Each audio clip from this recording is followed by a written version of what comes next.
అందరికీ శనార్థులు ఎట్లున్నారులా మంచిగున్నారా? వీకెండ్ తీన్మార్ వార్తలలో మంచి మంచి ముచ్చట్లయితే పట్టుకొచ్చినా అవన్నీ చూసే ముంగట హెడ్లైన్స్ చూడురి.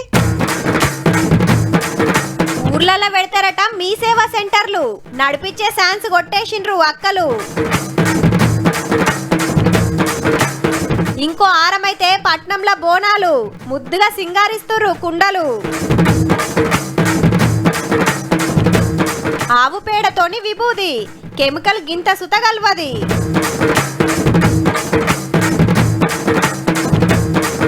ఊరోళ్ళు దవ్వుకుండ్రు బాయి, సర్కార్కు రాలే మరి సోయి.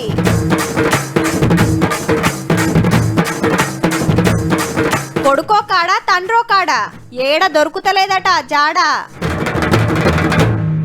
ఓ మల్లయ్య మామ, ఇలా రాగడ్డున్న రారాదే. నాకెడ కుదురుతుందిరా, ఇలా మండలంలో మీ సేవ సెంటర్కి పోయి ఓ దరఖాస్తు ఇచ్చేది ఉన్నది. వచ్చేటాలకు పొద్దుముక్తుంది, రాను రాను ఏరటోళ్ళని చూసుకో. హగో మొన్ననే పోయేస్తావు కాదే, మొన్న పోతే అదేందో డౌన్ ఉన్నదన్నారా, మళ్ళీ ఇవాళ పోతున్నా. ఇగో ఇట్లుంటాయి ఊర్ల పొంట ముచ్చట్లు. ఏషిన్న అక్కరున్నా టౌన్కు పట్టణాలకు ఉరకాల్సిందే మరి. ఇక ఈ కాంచెలి గా తిప్పలు తప్పినట్టేనుల్లా. ఇక మా అక్కలంతా జర మంచిగా నలగి ముచ్చట. రైట్, ఇక ఊర్ల పంట మీ సేవా సెంటర్లు తెరవబోతుంది సర్కారు. అబ్బా మేము నడుపుకుంటామని మురిశారు. మహిళా సంఘాలకేనటగా ఛాన్సు. ఊర్లలో ఉండే పబ్లిక్ దేనికి దరఖాస్తు పెట్టుకోవాలన్నా, ఏ సర్టిఫికేట్ అప్లై చేయాలన్నా, ఆధార్ కార్డు తీసుకోవాలన్నా, మార్చుకోవాలన్నా ఇట్లా సర్కారు ప్రైవేట్ కలిపి 600 తీర్ల సేవల కోసానికి మండలానికో టౌన్కో జిల్లాకో పోవాలి. అవోగా తక్లీఫ్ ఉండొద్దానికి ఉపాయం చేసిర్రు అన్నట్టు. ఇంటర్ పాస్ అయిన అక్కలకు 2.5 లక్షల లోన్ ఇచ్చి కంప్యూటర్లు, ప్రింటర్లు, బయోమెట్రిక్ మిషన్లు, కెమెరాలు, ఇంటర్నెట్ సౌలతులు చేపిస్తారు. సర్కార్ బాలేనో, జీపీ ఆఫీసులను, అంగన్వాడీలను, రైతు వేదికలను ఇంత జాగా చూపిస్తారట మీ సేవ పెట్టుకుంటానికి. ఇక నెల నెల కిస్తీలు కట్టుకోవాలి అక్కలు. అయితే రాష్ట్రంలో మొత్తం 4,500 మీ సేవ సెంటర్లుంటే పట్టణాలు టౌన్లలోనే 3,000 దాకున్నాయట. 12,000 గ్రామ పంచాయతీలుంటే 1,500 జీపీలనే మీ సేవ సెంటర్లు ఉన్నాయి. ఇకేముంది, సెంటర్లకు పోతానికి మస్తు తిప్పలైతుంది పబ్లిక్. ఇక ఇంటర్ పాస్ అయిన అక్కలకు ఆపరేటర్లుగా 4 రోజులు ట్రైనింగ్ ఇచ్చి ఆగస్టు 15వ తారీఖు వరకు సెంటర్లు తెరిపిస్తారట. మహిళల్ని ఇంకా ముందుకు తీసుకెళ్లాలని, ప్రతి ఒక్క కార్యక్రమంలో మమ్మల్ని ముందుంచాలని ఇప్పుడు రీసెంట్గా మీ సేవలకు కూడా మహిళలకు ఇస్తున్నారు. అది కూడా చెప్పుకుంటా పోతే చాలా ఉంటాయి. చాలా కృతజ్ఞతలు. బస్సుల్లో మహిళలకు ఫ్రీ ఇచ్చి పిల్లల బయట డ్రెస్సులు కుట్టే పనొప్ప చెప్పి మహిళా శక్తి క్యాంటీన్లు తెరిచి ఇప్పుడు మీ సేవలతో నడిపించుకునే ఛాన్స్ ఇచ్చినందుకు అక్కలది చిన్న సంబరం కాదు పో.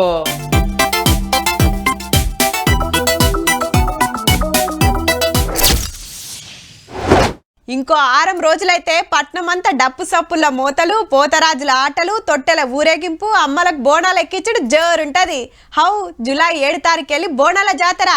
అక్కలంతా బోనాలు నెత్తినెత్తుకొని ఆడకట్టు మించి పోతంటే చూస్తానికి 2 కళ్ళు జాలయనుకో రాదుర్రి.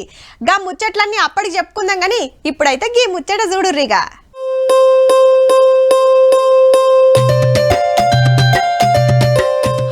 బోనాల కుండలే చుట్టూ డిజైన్లు, అమ్మవారి బొమ్మలతోని ఏమన్నున్నాయా? బోనం కుండల మీద గురుకులు, అవిటి మీద ముంతలు, అన్ని సుత పసుపు రంగుల షెక్కున మెరుస్తున్నాయి. పట్నంలా జోరుగా నడుస్తుంది కుండలు తయారు చేసుడు. ఈ అమ్మ కుండలన్నిటికీ మొదలు తెల్ల రంగేసి అటెన్క పచ్చరంగు పూస్తుంటే అక్కేమో డిజైన్లేస్తుంది. ఒక్క కుండ రెడీ చేస్తానికి అర్ధగంటకు మీదనే అవుతుందట. ఎక్కడెక్కడికెళ్ళో ఆర్డర్లు వస్తున్నాయట. జాతరకు ఇంకో 6 దినాలే ఉన్నది కాబట్టి టక్క టక్క వేస్తుర్రన్నట్టు. తల్లులకు మొదటి బోనం ఎక్కిస్తానికి ఈళ్ళతా నుంచే తీసుకుపోతారట. అయితే ఆనకాలం కాబట్టి కుండలు చేసుడు ఆలస్యమైతదని బయటికెళ్ళి తెచ్చి వేస్తుర్రట. చాలా మంది కుండలు చేయడము బంద్ చేసుకురు, బయట నుంచి రాక చాలా ఇబ్బంది అవుతుంది. కుండలు చేస్తోళ్ళు తక్కువ వరకు జరంత తిప్పలైతుంది గాని అమ్మవారికి బోనాలు ఎక్కించేటి కాబట్టి కాయిస్తోని వేస్తారట. పట్నం చార్మినార్ ఏరియాలో వేస్తున్నారు. కావలసిన వాళ్ళు ఇంటికే వచ్చి పట్టుకపోతే వీళ్ళు సుత మార్కెట్లో పెట్టి అమ్ముతారట. డిజైన్లు బట్టి, సైజును బట్టి రేటు. అట్లనే గల్లీ గల్లీల తొట్టెల ఊరేగింపు చేస్తుంటారు. అవి సుత రెడైతున్నాయి. 2 నెలల ముందు నుంచే గీ అమ్మోళ్ళ ఇంటోళ్ళందరూ కూకొని తయారు చేస్తురట. ఒక 2 months ముందే బొంగులతోటి వారాలు చేరుకొని మనము ఇట్లా తయారు చేసుకోవాల్సి వస్తుంది అనమాట. బొంగులు తీసుకొచ్చి సైజులు చేసుకొని అవిటికి రంగురంగుల కాగితాలు చుట్టి ఇంత ముద్దుగా వేస్తున్నారు. ఇక సైజును కాగితాలను బట్టి రేటు ఉంటదట. కర్ర పేపర్ రేటు పెరిగే వరకు ఏం మిగులుతలేవు అనుకొస్తున్నారు. ఏదెట్లున్నా ఇటు కుండలు అటు తొట్టెలతోని పండుగ ముందుగానే వచ్చినట్టు కొడుతుంది.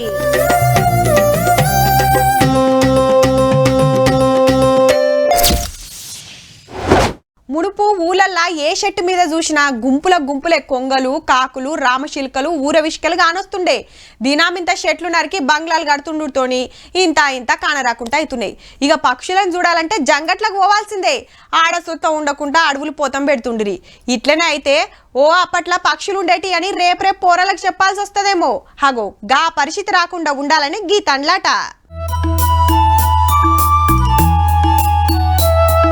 అవ్వా కొంగలు పిట్టలు నెమళ్ళు ఏమన్నున్నాయా?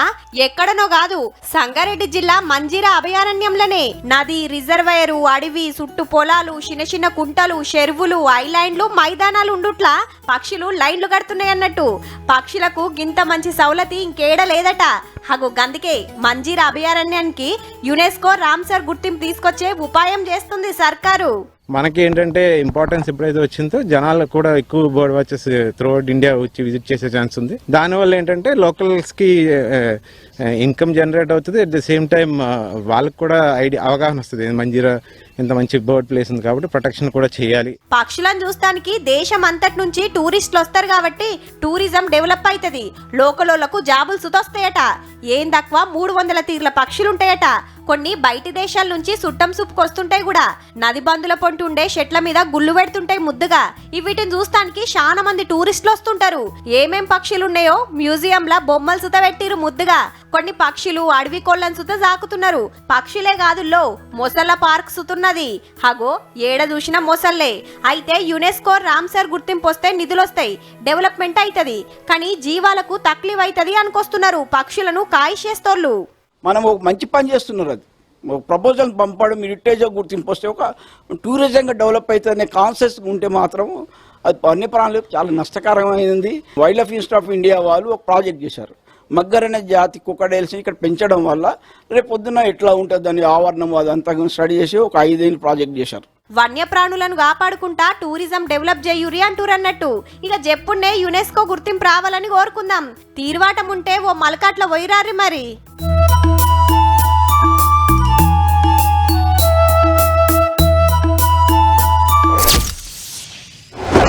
గుడికి పోతే అయ్యగారితోని బొట్టు పెట్టించుకుంటారు భక్తులు. కొమరేలి మల్లన్న కాడికి పోతే మాత్రం పసుపు బండారి బొట్టుగా పెడుతుంటారు. ఐలోన్ మల్లన్న కాడ సుత అంతే. కానీ శివాలయాల్లో పోతే విభూది రాస్తుంటారు నుదుటి మీద. ఎమ్లాడకు పోయినా, కాశీకి పోయినా, ఇంకే శంభుని గుడికి పోయినా విభూదే ఉంటది. ఇప్పుడు చూడబోయే ముచ్చట సుత గా విభూది గురించే. గుళ్ళు విభూదని చెప్పి గోవులు గోశాల చూపిస్తున్నారేందని పరిశాన్ కాకుర్రి. విభూదే తయారు చేస్తుర్రు ఇక్కడ. అట్లని హోమాలు యాగాలు చేయరుల్లో. మళ్ళా కెమికల్స్ తోని కూడా కాదు, అంత ఆవు పేడతోనే. మొదలు పేడని తెచ్చుకొచ్చి ఎండల మంచిగా ఆరబెడతారు. పిడకలు కాగానే అవిటిని ఆరబెడితే బూడిదొస్తుంది. దాన్ని ప్రాసెసింగ్ చేసి ఇట్లా గోళంలో నానబెట్టి సిమెంట్ లెక్క అయినాక ముద్దలు చేస్తారు. ఇక ఆ ముద్దలను మల్లక పిడకలలో పెట్టి కాలుస్తే మళ్ళా తెల్లటి బూడిదొస్తుంది. ఇక అదంతా ఎత్తుకుపోయి రోకళ్ళతోని దంచి పరంపరం చేసినాక ఇట్లా మిషన్ల జల్లడ పడితే పౌడర్ లెక్క విభూది బయటకు వస్తుంది అన్నట్టు. అటెన్కా ఇట్లా పొట్లాలు కడతారు. ఇక విభూది వేస్తానికి ఇంత పెద్ద కథ ఉందన్నట్టు. ఇంతకు తయారు చేస్తుంది ఏడనుకుంటూరు. యాదాద్రి భువనగిరి జిల్లా నాగిరెడ్డిపల్లెలున్న శ్రీరామనంద మహర్షి శివశక్తి సాయి ఆశ్రమంలా. ఇక్కడ మా దగ్గర 2000 శివలింగాలు విగ్రహాలు ఉన్నాయి. సో వాటన్నిటికి రోజు అభిషేకం చెయ్యాలంటే కంపల్సరీ మాకు విభూది అనేది చాలా అవసరం. మరి మార్కెట్ లో కొందామని చూస్తే అదంతా కూడా కొంచెం కెమికల్స్ యూజ్ చేసి గదన్నట్టు. ఆశ్రమంలోనే 2000 శివలింగాలు విగ్రహాలు ఉన్నాయట. అవిటికి అభిషేకాలు చేస్తానికి విభూతి కావాలి. బయటికెళ్ళి తెద్దామంటే వాళ్ళు కెమికల్స్ వాడతారట. అందుకే గోవు పేడతోని స్వచ్ఛమైన విభూతి తయారు చేయాలని ఈ కార్యం పెట్టుకురన్నట్టు. పేడ కోసానికి సుతా ఏడికి పోవాల్సిన అవసరం లేదు. ఆశ్రమంలో ఉన్న గోశాలలో 400 గోవులున్నాయి. డైలీ 10 కిలోలు తయారవుతుంది. ఎంత పేడ అంటే ఒక ట్రాక్టర్ పేడ. దినం 10 కిలోల విభూతి తయారు చేస్తారంటే చూడురిగా. శివయ్యకు అభిషేకానికే కాదు భక్తులకు అమ్ముతారట కూడా. అట్లాని బయట మార్కెట్ల అమ్మరుల్లో. కానీ అటు ఖర్చు తప్పుతుంది, ఇటు స్వచ్ఛమైన విభూతి వస్తుంది. ఓ 5గురికి పని దొరుకుతుంది.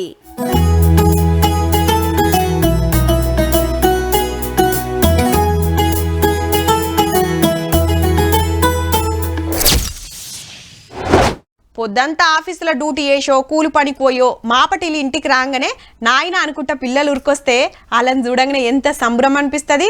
మాటలు పురాగా రాకుండా ముచ్చట పెడుతుంటే ముద్దుగా అనిపిస్తుంది. అయితే అప్పుడప్పుడు పిల్లలు ఆడుకుంటా తొవ్వ పట్టుకొని పోతుంటారు. హీగేముంది ఏడబాయ అని ఊరంతా ఎనుకులాడతారు ఇంటోళ్ళు.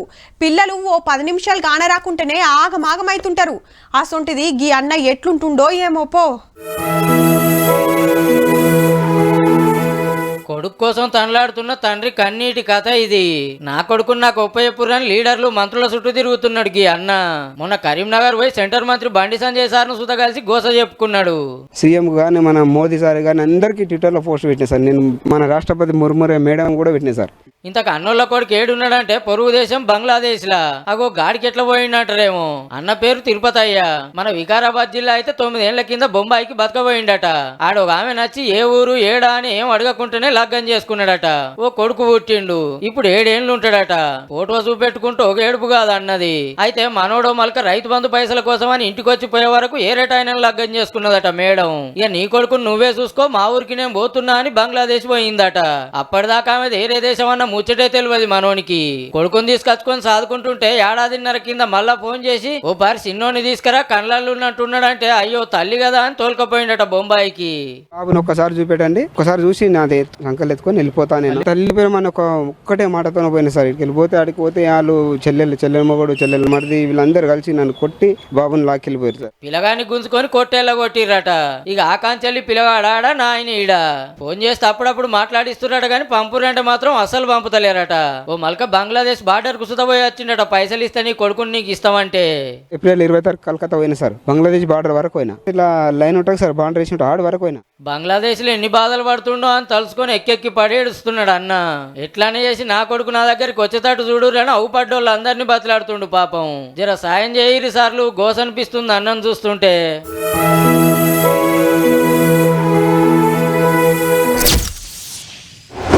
జూలై నుంచి ఆనలు అందుకుంటాయట. బుడ్డ పొరలు ముసలోళ్ళు పైలం అడ్డమైన బీమార్లు మోపైతుంటాయి. ఇంటి చుట్టుముట్టు చెదారం ఉంటే దోమలు మెట్టబెట్టి మలేరియా డెంగీ జ్వరాలు వస్తుంటాయి. బీమార్లు వచ్చే కాలం కాబట్టి దావకండ్ల కాడ శీతం లైన్లు కడుతుంటారు. అయితే ఆనలు ఇంకా జోరు కాకముందే దావకండ్లకు బగ్గ కేసులు వస్తున్నాయట. అట్లని జ్వరాలు బీమార్లతో కాదుల్లో మరి ఇంకా దేనికంటే జనగామ దావకల్ల వైద్యం చేపించుకుంటుర్రు ఇల్లంతా.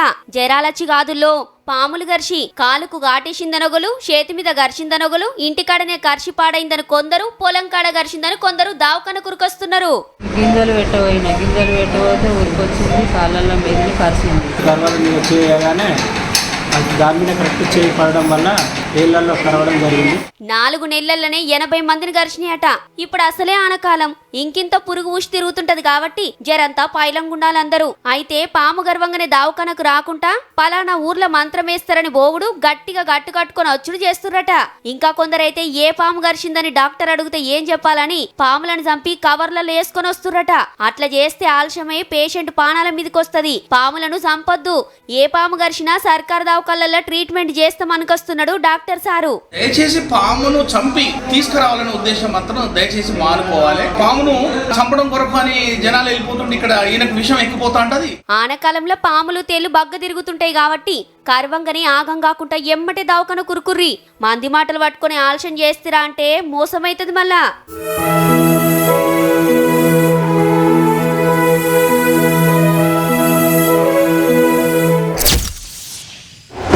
ఊరికి బడి కావాలంటే సర్కారే కట్టియాలి, కరెంటు రావాలంటే సర్కారే రప్పియాలి, రోడ్డు వేయాలంటే గవర్నమెంట్ వేయాలి, ఆఖరికి ఇంటింటికి నీళ్లు రావాలంటే సర్కారే ట్యాంకు కట్టియాలి, నల్ల పైపులు వరవాలి. అంతే కదా. కానీ సర్కార్తోని అంత అల్కగా అయితే ఆ పనులు తిరిగి యాస్టకు వస్తుంది మనకే. లేకుంటే మైతి అనిపిస్తుంది కూడా. కానీ ఓ గూరోళ్ళు ఆడికే ఊకోలే. మరి ఏం చేసిరంటే చెప్పుడు కాదు చూడాల్సిందేనుల్లా.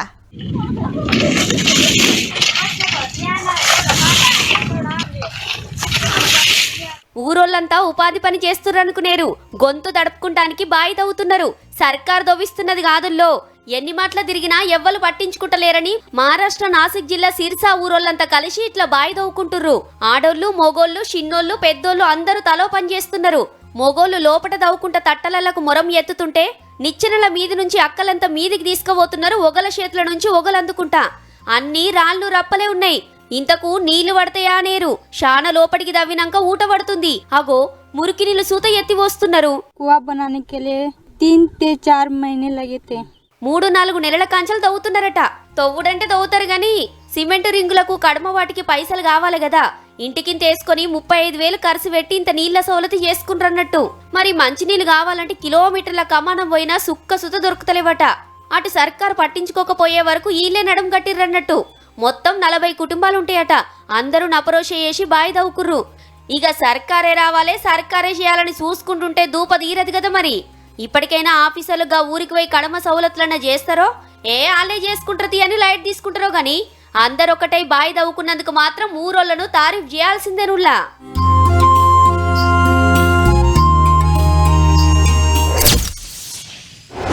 పూల మార్కెట్ పోతే తీరొక్క పూలు కానొస్తుంటాయి. రోడ్ల పక్కకు సుత బండ్ల మీద పెట్టుకొని మూరలు లెక్క అమ్ముతుంటారు. మల్లెపూలు, బంతి పూలు, చామంతి పూలు, కనకంబరాలు ఇట్లా మా అక్కలు కాయ చేసే తీరొక్కటి ఉంటాయి. అట్లనే కొన్ని పూలు తింటుంటారు సుత. చింత పువ్వు, యాప పువ్వు, ఇప్ప పువ్వు, కాలీఫ్లవర్, బ్రొకోలీ, అరటి పువ్వు, కుంకుమ పువ్వు, మందార పువ్వు, గులాబ్ పువ్వు సుత నమ్ములుతారు. ఇవన్నీ కొమ్మలకు గాసే పూలు. అట్లనే గీ పువ్వు సుత కానీ కొమ్మలకు గాయదుల్లో. ఇదేం పువ్వురో గమ్మత్తుందో అంటురులే. చెట్లకు పూసిన పువ్వు కాదు మరి, కొబ్బరికాయల కాసిన పువ్వు. ఈ నడుమ బగ్గ కాయిష్ చేస్తున్నారు తింటానికి. పట్నంలా జిల్లాలలో ఏడబడితే ఆడబెట్టి అమ్ముతున్నారు. కర్ణాటక నుంచి తెచ్చి మహబూబాద్ లో అమ్ముతున్నాడట గీ అన్న. కొబ్బరి పువ్వు తినడం వల్ల గుండె కొలెస్ట్రాల్ కలిగిస్తుంది, కఫతో రానియదు, షుగర్ మీకు కంట్రోల్లో ఉంటుంది, కిడ్నీలో స్టోన్ ఉన్నా పడిపోతుంది. తింటే పేయికి మంచిదని కుమ్ముడు గుమ్ముతురు పబ్లిక్. కొబ్బరికాయలు ఇట్లా మొలకొచ్చినాక టెంక నొడుపుతోని వలకు కొడితే పువ్వు వెళ్తది. అగో కాక చూడు సుట్టుగొట్టి అటెన్క కత్తితోని నిమ్మలంగా తీస్తే ఇట్లా గుండ్రంగా ఉండే పువ్వు వస్తుంది. ఇక ఉత్త పువ్వు తినచ్చు, అంత కమ్మగుంటది. మునుపు ఎక్కువ కానకుండే, తింటే పేయికి మంచిదనంగానే తిరుడు పెట్టిర్రు. గిరాకీ మంచిగున్నది కాబట్టి వీళ్ళు బయటి రాష్ట్రాలకెళ్లి తెచ్చి అమ్ముతుర్రు. ఒక్క కాయ 80 రూపాయల నుంచి 100 రూపాయలట. అంటే 3-4 కొబ్బరి బొండాలు వస్తాయి. కొబ్బరి నీళ్లతో ఎంత ఫాయిదా ఉంటదో కొబ్బరి పువ్వుతో సుత అంతే ఫాయిదా ఉంటదట. గందుకే ఇంత రేటు. మరి మీకు సుత ఏడనన్న గీ పువ్వు గానేస్తే ఓ పారి సైజుడుర్రి మరి. ఇప్పుడు అన్ని పంటలు అన్ని తీర్ల భూముల్లో వండాయి. వారి పత్తి, మిర్చి పంటలు నీళ్ళు ఎక్కువ అక్కరుంటాయి కాబట్టి నిల్వ చేసుకునే తాకతుండే నల్లరేగడ్ల వండుతాయి. పల్లికాయ అసొంటి పంటలైతే శెలకల వండుతాయి. అట్లనే ఆతవరణం చల్లగుండే ఏరియాల కొన్ని పంటలేస్తే ఎండలు దంచే ఏరియాల దానికి తగ్గట్టు పంటలేస్తుంటారు రైతన్నలు. అయితే ఓ తాన పండించే పంటలు ఇంకో తాన వండిస్తే లెక్కకైతే ఆగం కావాలి. కానీ గిడ అట్లా కాలేదుల్లా.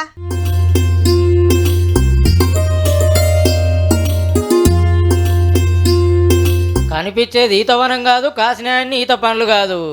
మంచిగా చూడు రీ, ఎడారి రాజ్యంలో పండే ఖర్జూర పండ్లు.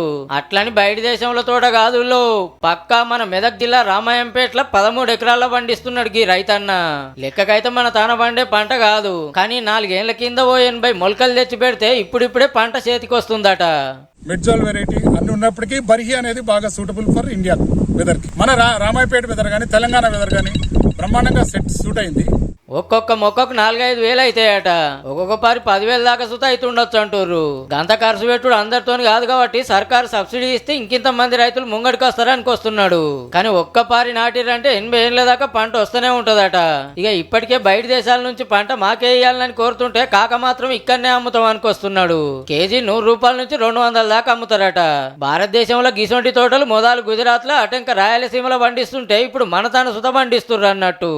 గీ కాక సుత 200 మొలకలు నాటితే పంట చేతికి వస్తుందట. ప్రతి సంవత్సరం మెయింటెనెన్స్ ఒక 78,000 రూపాయలు ప్రతి సంవత్సరం మెయింటెనెన్స్ అవుతుంది. దీన్ని ఒక 5 సంవత్సరాల వరకు మొక్కను కాపాడితే 5 సంవత్సరాల వరకు మనకు పంట చేతికి వస్తుంది. 5 ఏళ్ళు పంటను కాపాడుకుర్రంటే ఎల్లకాలం రైతుల పంట పండినట్టే పోర్రి. కానీ ఎవల సకినాలు తెచ్చుకొని నాటేరు. ఆఫీసర్ల సలహా తీసుకొని మీ భూముల పండే కోపు ఉన్నదంటేనే ముంగడికి పోర్రి, లేదంటే నెత్తికి చేతులు పెట్టే కథ అయితే సుమా.